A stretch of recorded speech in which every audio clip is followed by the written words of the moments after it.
예수님을 인격적으로 만난 후에 우리의 삶은 완전히 변화되었습니다. 성경은 구원받은 자에 대해서 그가 거듭났다라고 말씀합니다. 다시 태어났다라는 것이죠.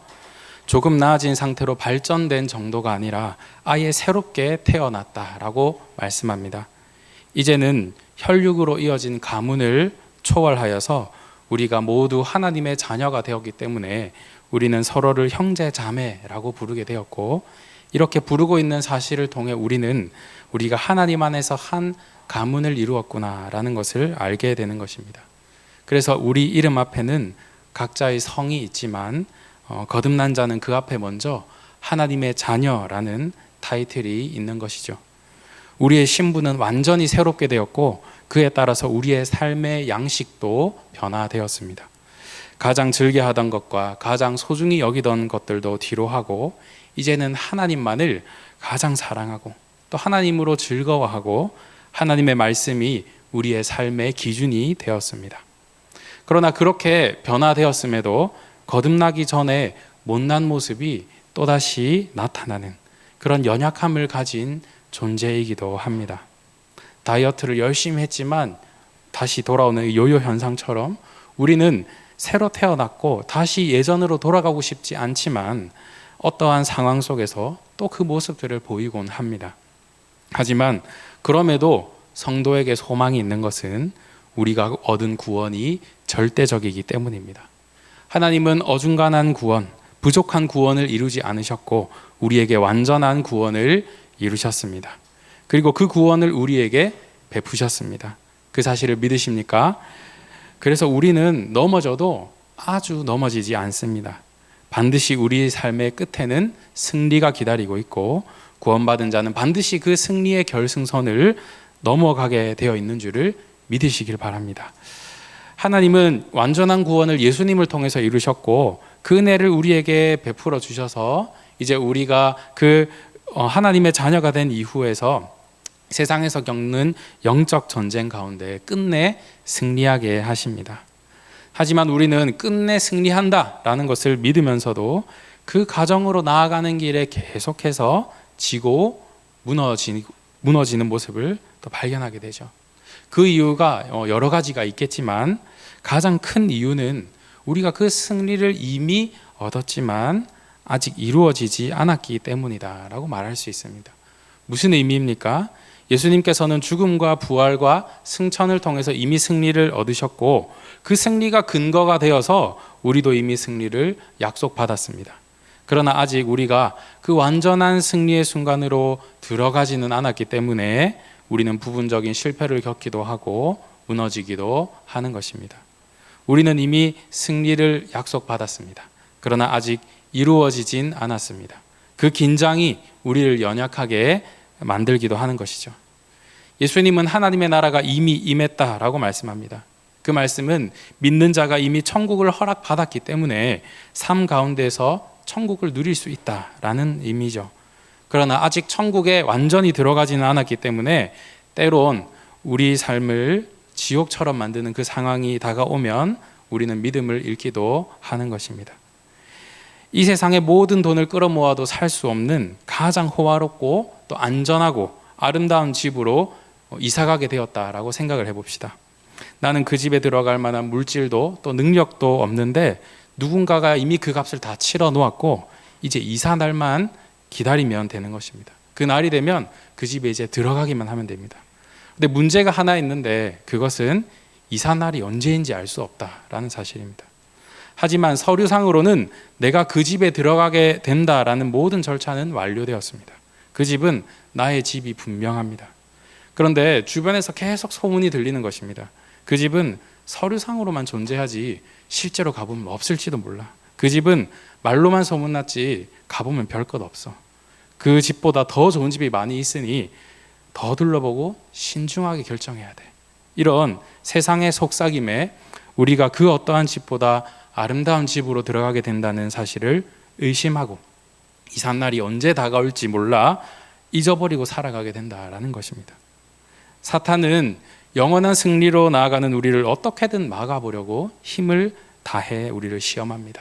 우리의 믿음을 흔들고 무너뜨립니다. 그리고 이런 영적 전쟁은 현재를 살아가는 우리들뿐만 아니라 요한계시록의 말씀을 처음 보게 되었던 초대교회 그리스도인들에게도 있었습니다. 그 날과 그 때는 아무도 모르기 때문에 예수님이 승천하신 이후부터는 매일매일이 말세인 것입니다. 2000년 전의 그리스도인에게도 그 사실은 마찬가지였습니다. 이런 그리스도인들에게 요한계시록의 말씀은 위로와 소망의 메시지입니다. 초대교회 사람들에겐 요한계시록의 말씀을 바로 이해하고 또 해석할 수 있는 학문적이고 또 문화적, 언어적, 사회적 배경들이 있었지만 2000년이 지났고 다른 언어와 또 문화 배경 속에서 살아가는 오늘날의 우리에게는 이 요한계시록의 본문을 해석하고 적용하기 위해서 많은 연구를 필요로 합니다. 하지만 이 요한계시록의 말씀은 구약의 예언서들이 다수 인용되어 있고 또 하나님의 언약이 변함없이 신실하다라는 것을 믿는 가운데 요한계시록의 환상의 상징적인 의미들을 우리가 풀어갈 수가 있습니다. 그러므로 말세를 살아가는 그리스도인들에게, 그리고 이미 약속되었지만 아직 아닌 그 긴장 속에서 영적 전쟁을 치르는 우리들에게 무엇이 위로와 소망이 되는지 오늘 본문 말씀을 통해 함께 보고자 합니다. 우리가 함께 읽은 요한계시록 10장은 하나님의 심판을 상징하는 나팔, 즉 6번째 나팔과 7번째 나팔 사이에 있는 말씀입니다. 그래서 심판 사이에, 심판 속에서 심판받지 않는 하나님의 백성이 누구인지를 우리에게 가르쳐주는 본문입니다. 치열한 영적 전쟁을 치르는 가운데에 본문에서 확인되는 우리의 첫 번째 위로와 소망은 무엇입니까? 바로 하나님의 언약입니다. 본문 1절 상반절을 보면 내가 보니 또 힘센 다른 청사가 구름을 입고 하늘에서 내려오는데 그 머리 위에 무지개가 있고 라고 말씀합니다. 요한에게 힘센 다른 천사가 내려오는데 머리 위에 무엇이 있었다고 합니까? 무지개가 있었다라고 합니다. 자, 이 무지개를 성경의 전체적인 맥락 속에서 구약 성경과 함께 통틀어 볼 때에 무엇이 가장 먼저 떠오르십니까? 언약. 그렇죠. 맞습니다. 언약입니다. 하나님께서는 노아와 언약을 맺으시고 하늘에 무지개를 보여주셨습니다. 무지개는 언약을 상징합니다. 하늘에서 내려오는 힘센 천사 머리에 무지개가 있고 그것을 본 요한은 무엇을 느꼈겠습니까? 하나님이 약속하신 것을 이루시는구나 라는 것을 알 수 있는 것이죠. 또한 본문 7절을 보면 7째 천사가 소리내는 날 그의 나팔을 불려고 할 때에 하나님이 그의 종 선지자들에게 전하신 복음과 같이 하나님의 그 비밀이 이루어지리라 하더라 라고 말씀합니다. 즉 마지막 심판이 있을 때 하나님이 말씀하셨던 비밀이 다 이루어진다 라고 말씀하는 것이죠. 하나님께서는 모든 약속의 비밀을 뜻하신 때에 나타내 보이실 것입니다. 하나님은 지키지 못할 약속이 없고 또 약속하신 모든 것을 실수 없이 행하시는 완전한 분이시기 때문에 우리는 그 언약 가운데서 우리의 믿음을 견고하게 붙들 수 있는 것입니다. 하나님의 계획과 또 일하심과 그 결과는 철저히 그 언약을 중심으로 이루어진 것이라는 사실을 우리는 신구약 성경을 보면서 절실히 확인할 수 있고, 그렇기에 그 언약을 중심으로 성경을 읽어 나가다 보면 하나님이 이 언약에 얼마나 진심이신지 그리고 얼마나 신실한 분이신지 알 수 있는 것입니다. 그런 하나님께서 오늘 계시록의 말씀을 통해 우리에게 무엇을 떠올리게, 어떤 약속을 떠올리게 하십니까? 믿는 자에게는 심판이 아닌 구원이 있지만 믿지 않는 자에게는 심판이 기다리고 있다라는 그 약속을 떠올리게 하십니다. 약속을 하는 이유는 약속의 대상을 안심하게 하기 위함입니다. 하나님은 우리가 절대 깨어지지 않는 그 언약 안에 있으므로 평안을 누리길 원하십니다. 그러나 세상에 너무 많은 것들이 그 약속을 잊게 하고 의심하게 하고 불안하게 만듭니다.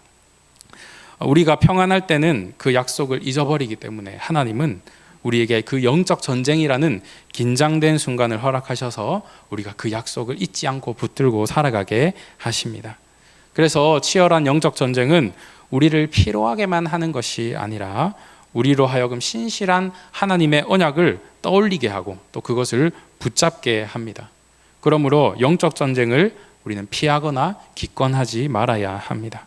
영적 전쟁은 영혼을 구원받은 자로서 마땅히 치러야 할 전쟁입니다. 영적 전쟁은 우리의 말 속에서, 그리고 우리의 행동 속에서, 우리의 인간관계와 모든 상황 속에서 끊임없이 일어납니다. 그때에 이 전쟁 속에서 누가 이 치열함을 알아주겠느냐고, 이긴다고 한들 무슨 유익이 있겠느냐고 할지 모르겠지만, 하나님은 우리가 그 말씀과 믿음으로 승리할 때에 반드시 영광 받으십니다. 요한이 보았던 환상과 같이 하나님은 그 언약의 무지개를 우리에게 비춰 주실 것입니다. 삶으로 나아가는 가운데 하나님의 언약 안에서 승리가 약속되어 있다라는 사실을 굳게 믿고, 구원받은 자로서, 또 하나님의 자녀로서, 언약 안에 있는 자로서 용기 있게 나아가시기를 주님의 이름으로 축원합니다. 두 번째, 우리의 위로와 소망은 예수님입니다. 요한계시록에서 예수님은 여러 모습으로 묘사되고 있습니다. 7별을 붙잡고 계신 분, 또 인자 같은 분, 또 어린 양과 같은 분, 또 좌우에 날선 검을 가진 분 등으로 여러 모습으로 예수님을 표현하고 있는데, 오늘 본문에서 예수님은 힘센 다른 천사로 표현되고 있습니다. 본문 1절에 다시 보면, 내가 또 보니 힘센 다른 천사가 구름을 입고 하늘에서 내려오는데 그 머리 위에 무지개가 있고 그 얼굴은 해 같고 그 발은 불기둥 같으며 라고 말씀합니다.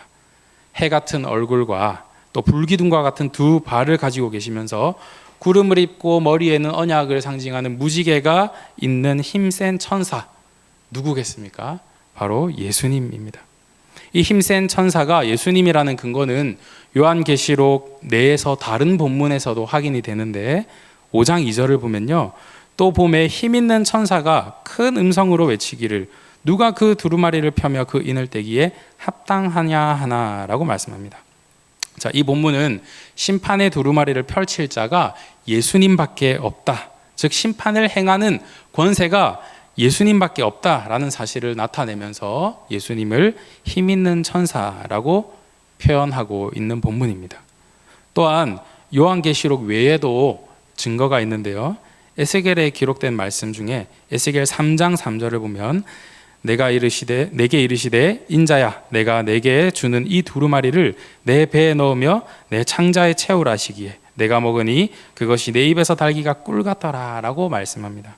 자, 이 본문은 오늘 함께 본 본문에서도 이어지죠. 계시록 10장 9절과 10절에 내가 천사에게 나아가 작은 두루마리를 달라 한즉 천사가 이르되 갖다 먹어버리니 내 배에는 쓰나 내 입에는 꿀같이 달리라 하거늘 내가 천사의 손에서 작은 두루마리를 갖다 먹어버리니 내 입에는 꿀같이 다나 먹은 후에는 내 배에서 쓰게 되더라 라고 말씀합니다. 자, 에스겔이 하나님께 받은 말씀, 그리고 사도 요한이 본 환상과 연결되는 것을 볼 때에 이 힘센 다른 천사는 일반적인 천사와는 확실히 다르구나라는 것을 우리가 알 수 있는 것이죠. 또한 언약을 상징하는 무지개는 언약의 사자로 오실 예수님을 떠올리게 합니다. 그리고 예수님은 승천하셨던 모습 그대로 다시 오신다고 하셨습니다. 구름을 타고 가신 예수님은 구름을 타고 다시 오실 것입니다. 말씀하셨던 약속들을 그대로 지켜 행하실 것입니다. 그러므로 구름을 입고 머리에 무지개가 있는 힘센 천사는 예수님을 상징하는 것으로 볼 수 있는 것이죠. 이렇게 예수님을 천사로 묘사하는 것을 신학적인 용어로 천사기동론이라고 합니다. 그런데 힘센 천사이신 예수님께서 어떻게 계십니까?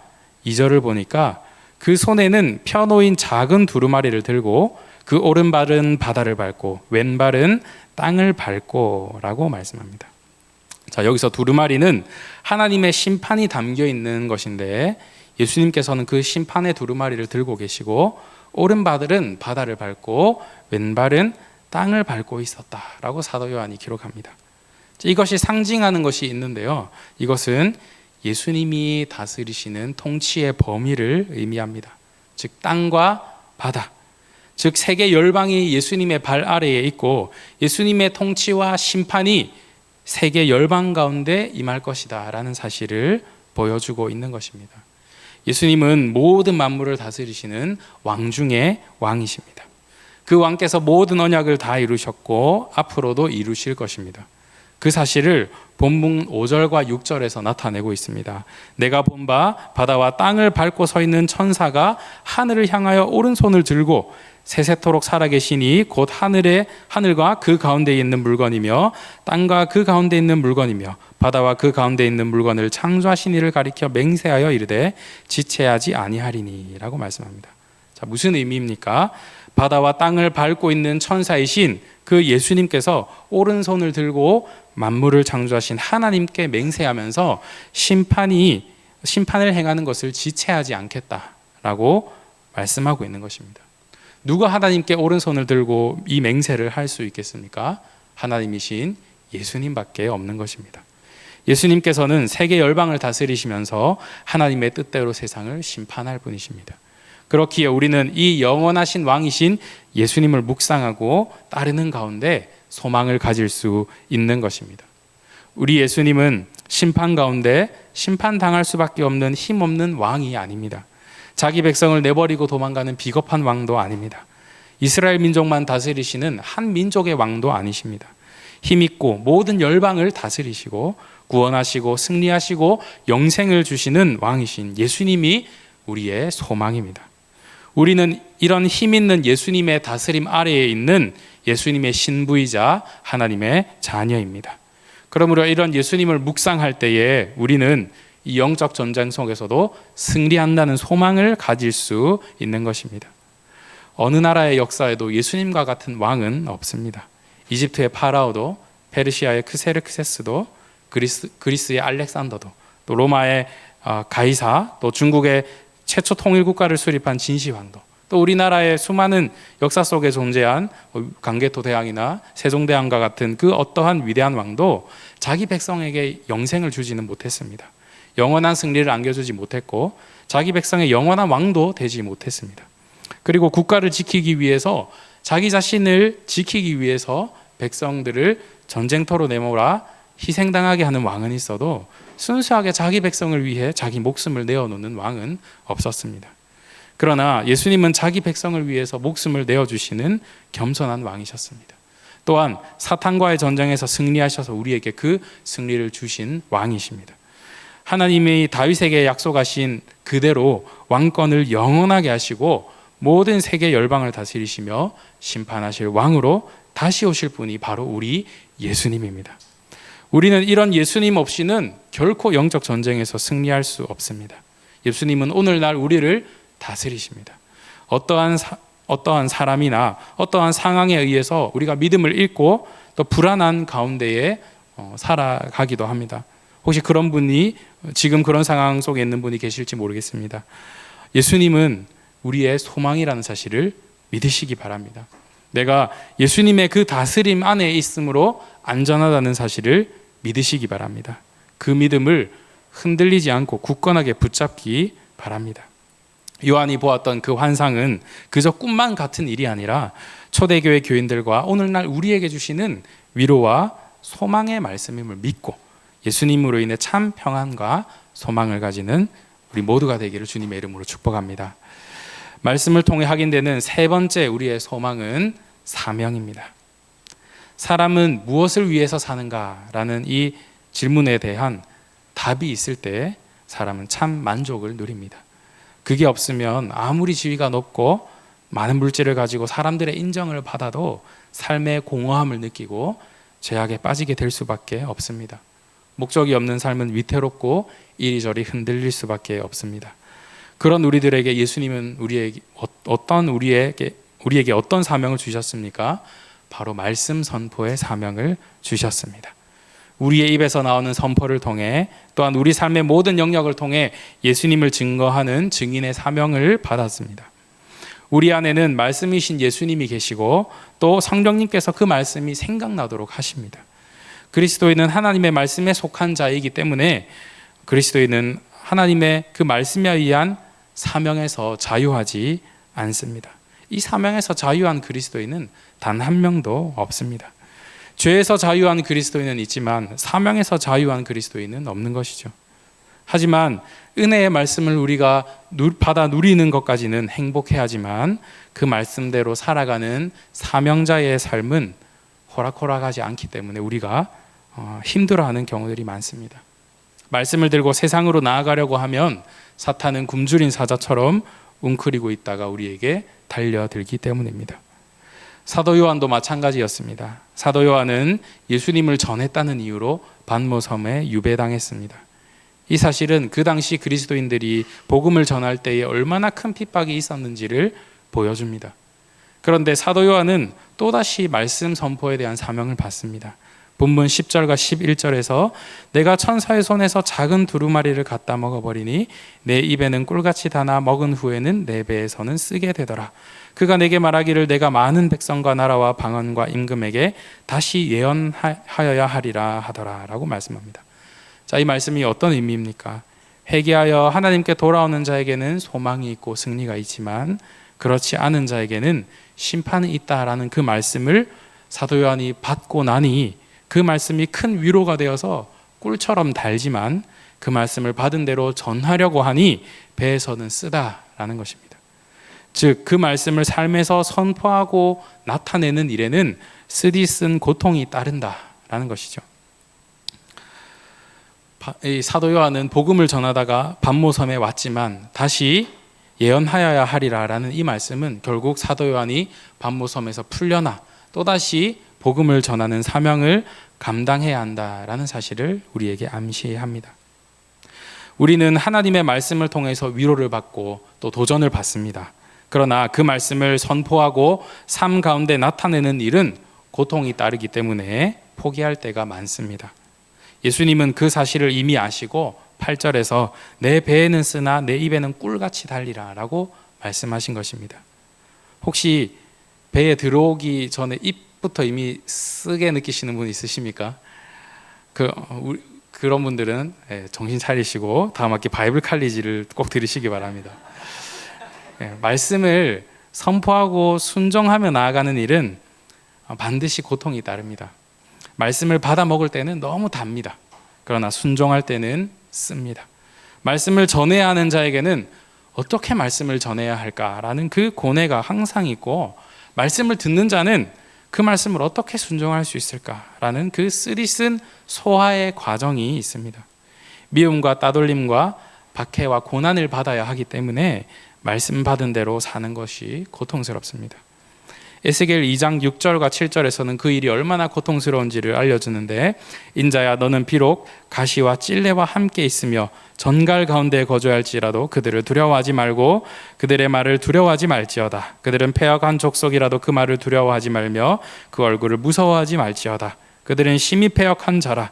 그들이 듣든지 아니 듣든지 너는 내 말대로 고할지어다 라고 말씀합니다. 무슨 의미입니까? 하나님의 말씀을 그 듣지 않는 자들에게 전하는 일이 가시와 찔레와 전갈 가운데에 있는 것 같은 그런 압박 속에 있는 일이고, 그들은 여전히 그 말씀을 두려워하지 않고 듣지 않지만 듣든지 아니 듣든지 그 말을 전해야 하는 그 사명을 에스겔 선지자가 받은 것입니다. 선지자들과 또 예수님께서는 그 고난과 박해 가운데서 그 일을 능히 감당하고 그 사명을 우리에게도 주셨습니다. 우리는 그 사실을 기억해야 합니다. 예수님은 동족에게 미움을 받으셨습니다. 제자들에게는 배신당하고 비참하고 치욕스러운 이 십자가의 고통도 예수님은 이겨내셨습니다. 십자가에 죽을 죄인이 아니라고 변명하고 충분히 근거를 댈 수 있음에도 침묵하셨고, 반대로 복음을 전하다가 미움을 당할 수도 있지만 침묵하지 않고 선포하셨습니다. 왜 그렇게 하셨습니까? 하나님의 모든 말씀을 이루고 온전한 순종으로 구원을 이루기 위함이었습니다. 그래서 종교개혁자 칼빈은 이렇게 얘기합니다. 말씀이 가는 곳에 나도 가고, 말씀이 멈추는 곳에 나도 멈추고, 말씀이 말하면 나도 말하고, 말씀이 침묵하면 나도 침묵한다 라고 말했습니다. 무슨 의미입니까? 철저히 말씀에 붙들려 살겠다라는 것이죠. 수많은 말을 할 수 있음에도 말씀이 아니라고 하면 침묵하고, 핍박을 당할 수 있더라도 말씀이 증거하라 하면 증거하는 것입니다. 예수님은 그 삶을 직접 보여주셨고, 예수님을 따르는 삶에도 그 사명이 함께 주어진다라는 것을 예수님은 보여주셨습니다. 그 사명을 따라 사는 사람은 삶의 의미에 대한 고민을 할 필요가 없습니다. 어떤 상황이든 어떤 일을 하든 말씀 증거의 삶을 살아가는 것이 우리 삶의 목적이 되기 때문입니다. 하나님의 언약을 붙드는 가운데 또 예수님을 묵상하고 예수님이 우리에게 주신 사명을 붙드는 가운데 우리 삶의 소망이 있습니다. 그 사실을 믿으시기를 주님의 이름으로 축원합니다. 말씀을 맺겠습니다. 그리스도인의 소망은 크고 확실하고 분명합니다. 우리는 다른 것이 아니라 이 소망으로 살아갑니다. 요한계시록의 말씀은 우리의 소망이 오직 하나님의 말씀과 예수 그리스도와 우리에게 주신 사명 가운데 있음을 알려줍니다. 사도 요한은 이 말씀대로 반모섬에서의 삶을 끝내지 않고 반모섬에 나가 이 말씀을 또 전했을 것입니다. 우리는 이 크고 확실한 분명한 소망을 붙잡을 때에 승리하며 살아가게 될 것입니다. 몇 년 전부터 소확행, 즉 소소하지만 확실한 행복이라는 말이 유행합니다. 일상 속에 있는 작은 행복을 놓치지 말고 확실한 행복으로 누릴 때에 우리 삶이 더 행복해질 것이라는 의미로 소확행을 지향하면서 많은 사람들이 위로를 받곤 합니다. 그런데 오늘 저는 이 본문 말씀에 의해서 그리스도인으로서의 대확행을 얘기하고 싶습니다. 소소한 행복도 좋지만 소소한 행복만 바라보다가 큰 행복을 잊어버리기 때문입니다. 예를 들어서 엄마가 싸준 도시락이 맛있다라고 느낀다면 소확행이겠지만 엄마가 계시다는 것 자체로 행복을 누린다면 그것은 더 큰 행복, 대확행인 것입니다. 우리가 하나님으로 인해 살아가는 은혜로 인해 살아가는 가운데에 부분적인 은혜들을 누리는 것도 좋습니다. 그러한 은혜로 우리는 감사하고 또 기대를 가지고 살아갈 수 있습니다. 그러나 그 은혜에 목말라 하면서 하나님이 우리에게 이루신 큰 구원과 약속과 그 사명을 잊어버리지 말아야 하는 것입니다. 우리의 가장 큰 행복은 우리 삶에서 누리는 일시적인 행복보다 하나님이 이루신 구원, 하나님의 말씀의 승리, 최후 심판과 구원받은 자들의 영생, 그리고 예수님이 우리에게 주신 사명에 있다라는 것입니다. 하나님은 이런 우리에게 크고 확실한 소망을 주셨습니다.